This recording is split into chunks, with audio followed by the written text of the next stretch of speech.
Okay, folks, I was originally going to do this video as a joint live stream with Puma Fist, but for some reason he's not returning my calls, and I think that has to do with some personal developments in his life, and congratulations to him on that.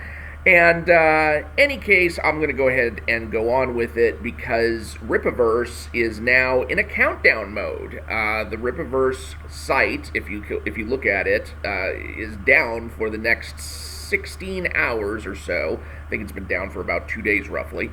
And when it comes back up, who knows? We might be seeing finally the Isom #2 campaign beginning on the site.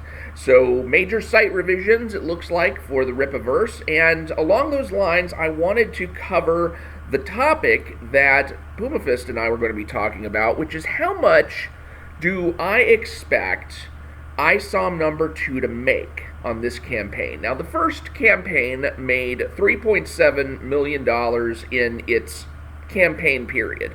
Now, that's not all the money that it's made, because there were people who would buy after the campaign was closed. It was, then put into an on-demand status, like you see with a lot of crowdfunding campaigns.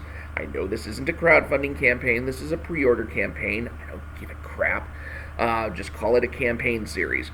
Anyway, in this particular campaign, Rippaverse acquired $3.7 million in its campaign period, and then afterwards that number rose until at the end of 2022, according to Rippaverse Financial Operations Manager Alex James, their total gross revenue was $3.8 million. Now, it's a rough number, but $3.8 million, so that means that there was at least $100,000 more sales before the end of 2022, and there's been more sales in 2023, I'm sure. So these numbers that I'm giving you are going to be just kind of fuzzy estimates. Don't take them as gospel. But basically, I want to at least have to go off of something that's relatively accurate, and I'm going to take the financial operations manager's numbers reported as accurate. So what does gross revenue mean? That they made $3.8 million in gross revenue. Well, that includes all the money taken in. That includes not only the price of the material and merchandise, the books, the posters, the t-shirts, the hats, the whatever, the Document cards, all that kind of stuff. Gross revenue not only includes that, but it also includes shipping and tax. So that at least is what it's supposed to be in common financial practice. That gross revenue includes all of those items. So I went into that and was trying to look at that and see, well, how much does that make to be individual copies of Isom #1 purchased? And what I have here in front of me, also from Alex James, is that there were 51,000 total orders fulfilled for the Isom #1 campaign and into the end of 2022. So that's at least 51,000 copies of Isom #1 sold. Now, I'm assuming that everybody who placed an order, and this is a fuzzy assumption here, everybody who placed an order bought at least one copy of Isom #1. So if we take the cost of buying one copy of Isom #1, that comes to about $50, because it's $35 for the book itself. Once you add tax and shipping, you're up to about $50. So $50 per book times 51,000 orders, and you're looking at about $2.5 million. So $2.5 million of the $3.8 million that they took in was for Isom #1 itself, and selling an individual copy of Isom #1 to every one of those persons who ordered. Now, again, I know there's ways that could be fuzzy. Maybe somebody placed an order just for merchandise and then placed an order for comic books. I can't control that. I'm just going based on what I can make assumptions on. But that'll basically say that $2.5 million, I believe that's going to be the baseline for where we can expect the Isom #2 campaign to show up. That is the minimum gross revenue I expect from the Isom #2 campaign. And why is that? Well, I'm going on two assumptions. One assumption, which again may be a false assumption because I don't know what kind of negotiations Eric July and his team have been able to work out with on things like paper costs, binding costs, production costs, shipping costs, because they are a major player now, because they have shown and demonstrated to the people who they've been working with that they are capable of, high output and high demand. Then they can work out and leverage that to drive down the price of shipping and binding and publishing in general. So if the publishing costs remain the same, that's one thing. If he's able to negotiate that down, that's another thing. And that's just something I'm going to have to come back and do another video on later on if that negotiation takes place. But on the assumption, number one, that the book cost and the shipping cost are going to remain the same for Isom 2, and the assumption, and I think it's a good and valid assumption, that everybody who bought a copy of Isom number 1 is going to buy a copy of Isom number 2. And I think that is a solid assumption, because even for me, who thought Isom number 1 was kind of meh overall, I still want to see where it goes from here. I'm not going to call it a good book. I mean, I've got 12 videos out there basically saying, here are all the problems that I found with it.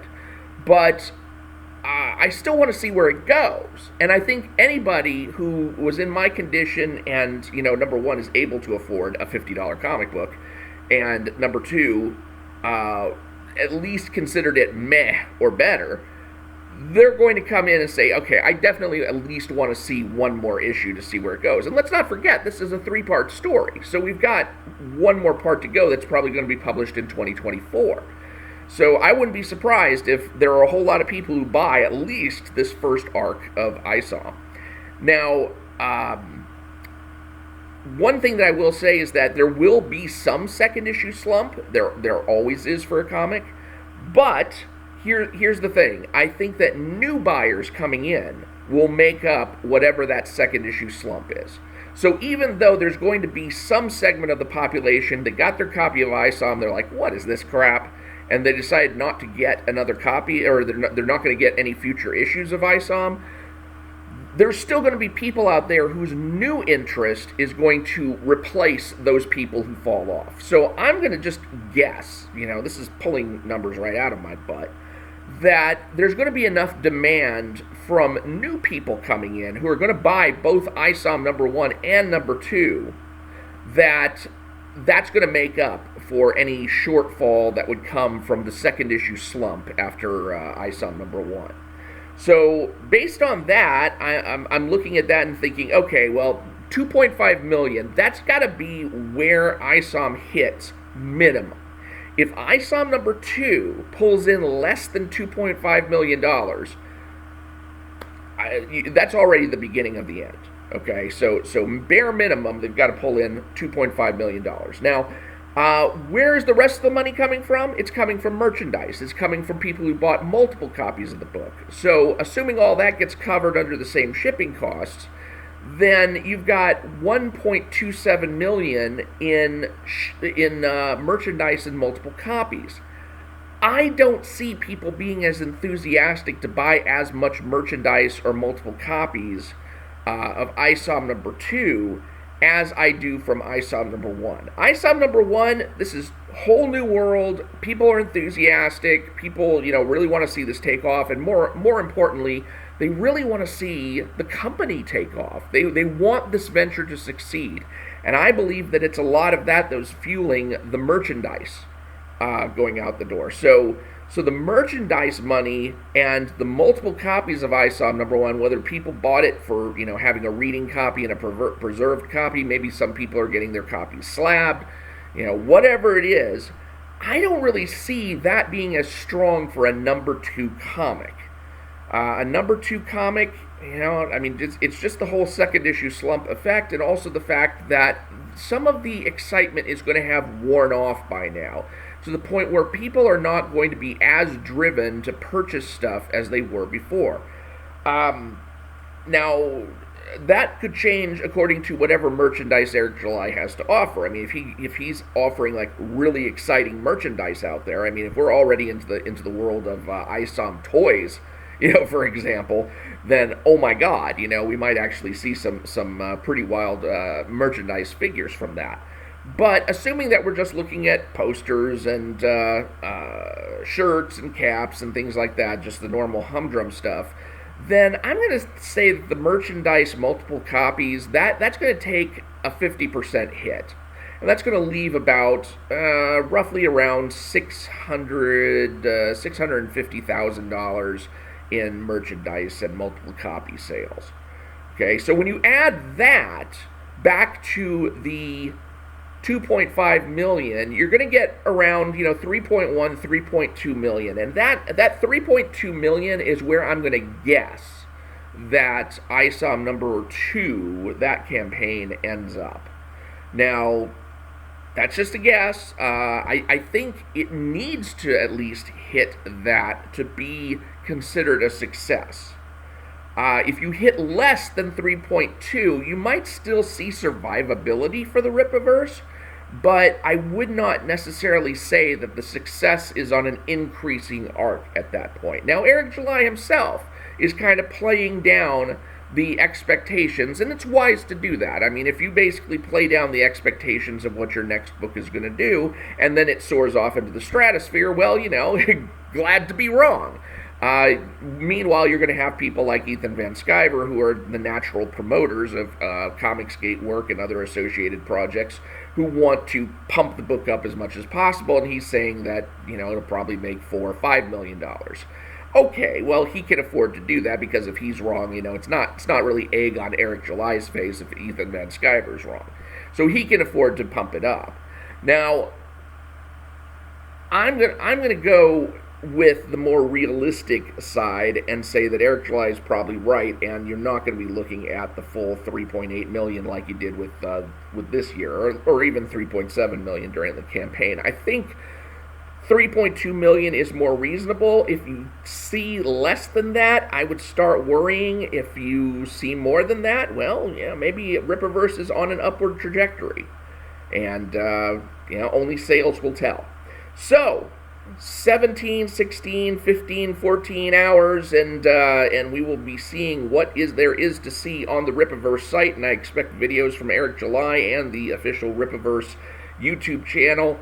I'm excited to see things move forward. I would definitely like to, I'm starting to wonder, considering how far behind, how far down in the Second Chance campaign for Cyberfrog I'm at, whether I'm actually going to get Isom number 2 or Cyberfrog 2 Wrecked Planet first. I mean, whichever one I get first, I guess I'll be reviewing that one.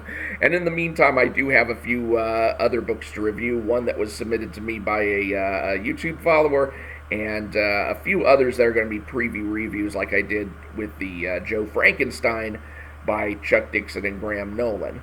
That's currently... that campaign is currently open. So I got a little of activity to catch up on, but let's all check in tomorrow and see what the excitement is over at Rippaverse.com, and let's see what Phase 2 of this exciting adventure looks like. I'm Mike Partika. Thanks for watching. Please do subscribe. Feel free to share this video on Twitter, where I can't anymore because I got permabanned there. Subscribe so you can follow up on the latest videos from me, and also follow me on Gab.com. There's a nice comics group over there that's got about 40,000 people in there, and we'd love to have more. I will talk to you later.